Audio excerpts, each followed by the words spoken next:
Hello boys and girls, it's Miss Tolly and I am back reading the second half of chapter 2 of the Penderwicks.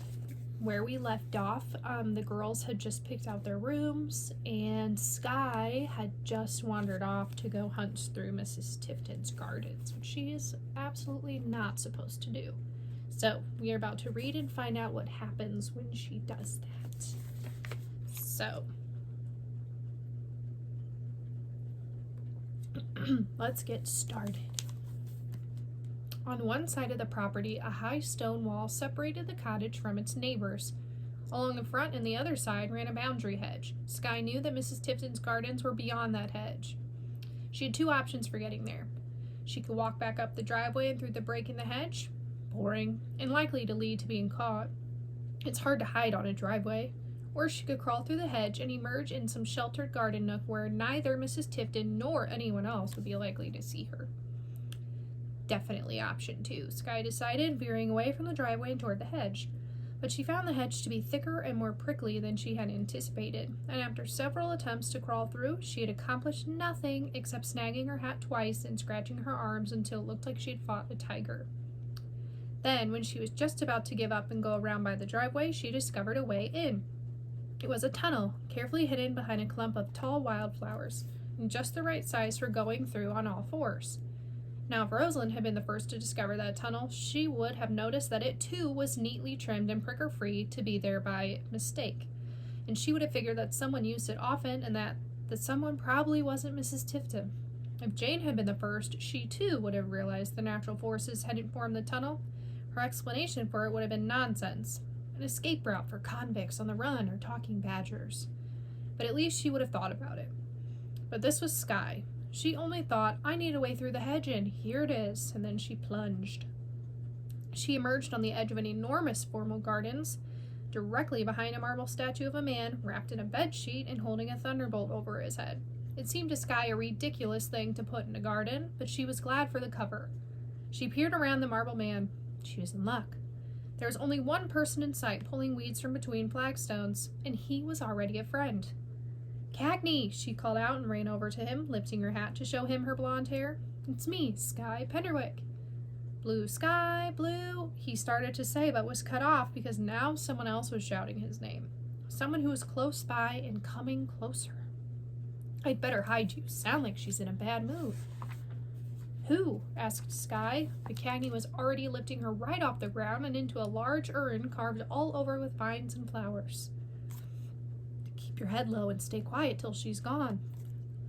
Skye crouched down and wished the Cagney had put her into an urn that didn't have 3 inches of dirty water at the bottom, but there wasn't time to worry about that because the person in a bad mood was coming closer still, and now Cagney was calling out, Over here, Mrs. Tifton.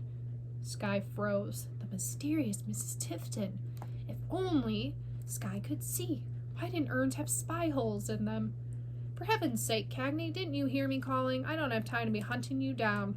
The voice was sharp and impatient. It reminded Skye of her second-grade teacher, the one who accused her of cheating when she did long division, because second graders were only supposed to add and subtract. Along with the unpleasant voice came an annoying tapping noise on the flagstones. Mrs. Tifton must be wearing high heels, snooty high heels. Yes, ma'am. I'm sorry, ma'am. It won't happen again, ma'am, said Cagney. I've just received the schedule for the garden club competition. The judge and the committee will be here at Arundel 3 Mondays from now. You know they'll be looking at gardens all over Massachusetts. I want mine to win this year. It will, Mrs. Tifton. I promise. You still have a lot of work to do. Yes, ma'am. What are you going to do with these urns? They look ridiculous empty. To Skye's horror, the tapping noise was now heading toward her. She scrunched down even lower and was glad at least for her camouflage hat. It might hide her from above if Mrs. Tifton was half blind. Suddenly there was a big thump and Skye rocked back and forth in her hiding place. Cagney had taken a great leap in front of Mrs. Tifton and landed against the urn. Jasmine, he said, lots of pink jasmine from the greenhouse. Would you like to go see it now?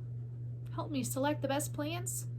Of course not. That's what I pay you for. Oh, and Cagney, I want you to cut down that big white rose bush next to the driveway.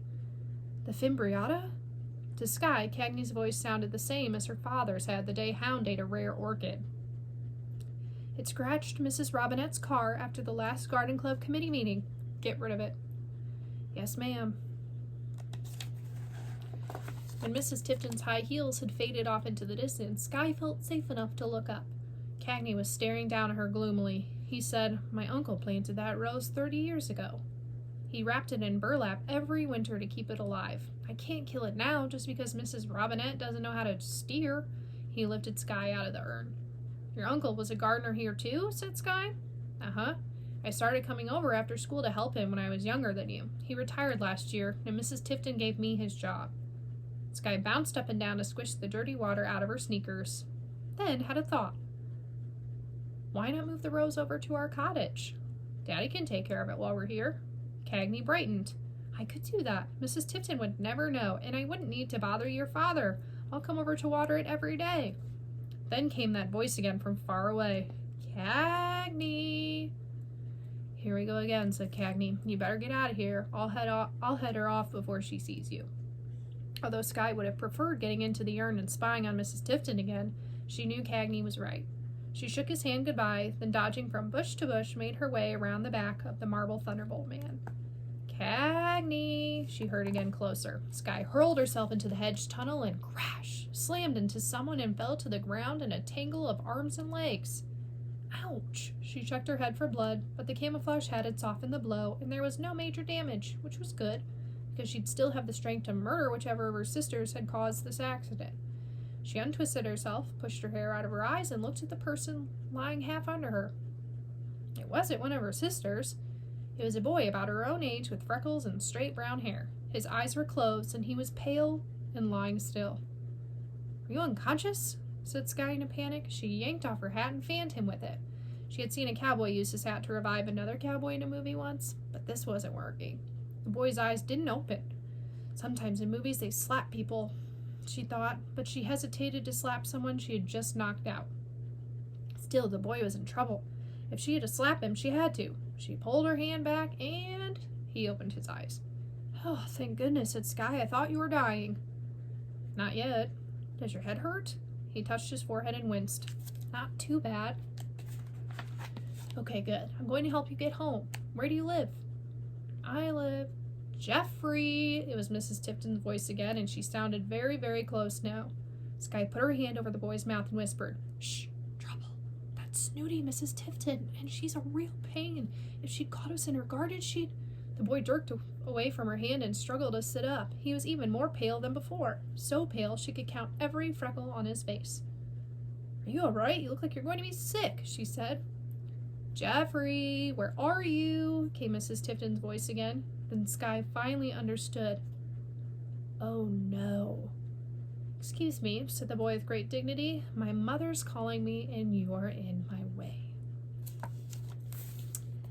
And that is the end of chapter 2. I will be back next time reading chapter 3, which is called The Moops. Have a great day, guys.